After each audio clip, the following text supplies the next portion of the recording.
ಕೆಎಸ್ಡಿಸಿಎಲ್ ನಿಗಮದ ಅಧ್ಯಕ್ಷರಾಗಿ ನಟರಾಜ್ ಗೌಡ ಅವರು ನೇಮಕವಾಗಿದ್ದಾರೆ. ಡಿಸಿಎಂ ಡಿಕೆ ಶಿವಕುಮಾರ್ ಹಾಗೆ ಸಚಿವ ಭೈರತಿ ಸುರೇಶ್ ಅವರಿಗೆ ಕೃತಜ್ಞತೆ ಸಲ್ಲಿಸಿದ್ದಾರೆ. ಕಾಂಪೋಸ್ಟ್ ಅಭಿವೃದ್ಧಿ ನಿಗಮದ ಅಧ್ಯಕ್ಷರಾಗಿದ್ದಾರೆ ನಟರಾಜ್ ಗೌಡ ಅವರು. ಹಾಗಾಗಿನೇ ಡಿಕೆ ಶಿವಕುಮಾರ್ ಅವರನ್ನ ಭೇಟಿ ಮಾಡಿ ಅವರಿಗೆ ಧನ್ಯವಾದ ಅರ್ಪಿಸಿದರು. ಹಾಗೆ ನಗರಾಭಿವೃದ್ಧಿ ಸಚಿವ ಭೈರತಿ ಸುರೇಶ್ ಅವರನ್ನು ಕೂಡ ಭೇಟಿಯಾದರು. ಭಾಳ ಖುಷಿಯನ್ನು ವ್ಯಕ್ತಪಡಿಸಿದ್ದಾರೆ. ಯಾಕಂದರೆ ಪಕ್ಷಕ್ಕಾಗಿ ನಿಷ್ಠೆಯಿಂದ ಪ್ರಾಮಾಣಿಕವಾಗಿ ನಿರಂತರವಾಗಿ ಶ್ರಮ ಹಾಕಿ ದುಡಿತಾ ಇರುವಂಥವರು ನಟರಾಜ್ ಗೌಡರು. ಹಾಗಾಗಿನೇ ಈಗ ಅವರಿಗೆ ಮಹತ್ವವಾದಂತಹ ಜವಾಬ್ದಾರಿಯನ್ನು ಕೊಡಲಾಗಿದೆ. ಬಹಳ ದಿನಗಳಿಂದ ಒಂದು ಆಕಾಂಕ್ಷಿಯಾಗಿದ್ದರೂ ಕೂಡ MLC ಆಗ್ತಾರೆ ಅನ್ನುವಂಥ ನಿರೀಕ್ಷೆ ಕೂಡ ಇತ್ತು ಅವರ ಅಭಿಮಾನಿಗಳಲ್ಲಿ, ಕಾರ್ಯಕರ್ತರಲ್ಲಿ. ಆದರೆ ಈಗ KSDL ಅಧ್ಯಕ್ಷರಾಗಿ ಅವ್ರನ್ನ ಆಯ್ಕೆಯನ್ನು ಮಾಡಲಾಗಿದೆ.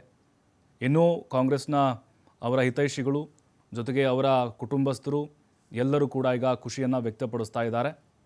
ಜೊತೆಗೆ ಸಾಮಾಜಿಕ ಮಾಧ್ಯಮದಲ್ಲಿ ಮತ್ತು ಮಾಧ್ಯಮಗಳ ಡಿಬೇಟ್ಗಳಲ್ಲೂ ಕೂಡ ಸಾಕಷ್ಟು ಚಿರಪರಿಚಿತರಾಗಿ ಕಾಂಗ್ರೆಸ್ನಲ್ಲಿ ನಟರಾಜ್ ಗೌಡ ಅವರು ಗುರುತಿಸಿಕೊಂಡಿದ್ದಾರೆ. ಹಾಗಾಗಿಯೇ ಈಗ ಅವರಿಗೆ ಮಹತ್ವದಂತಹ ಒಂದು ಜವಾಬ್ದಾರಿನ ನೀಡಿ ಸರ್ಕಾರ ಒಂದು ಆದೇಶವನ್ನು ಹೊರಡಿಸಿದೆ. ಸಾಕಷ್ಟು ನಿರೀಕ್ಷೆ ಕೂಡ ಅವ್ರ ಮೇಲೆ ಇಟ್ಟುಕೊಂಡಿದ್ದಾರೆ ನಾಯಕರು.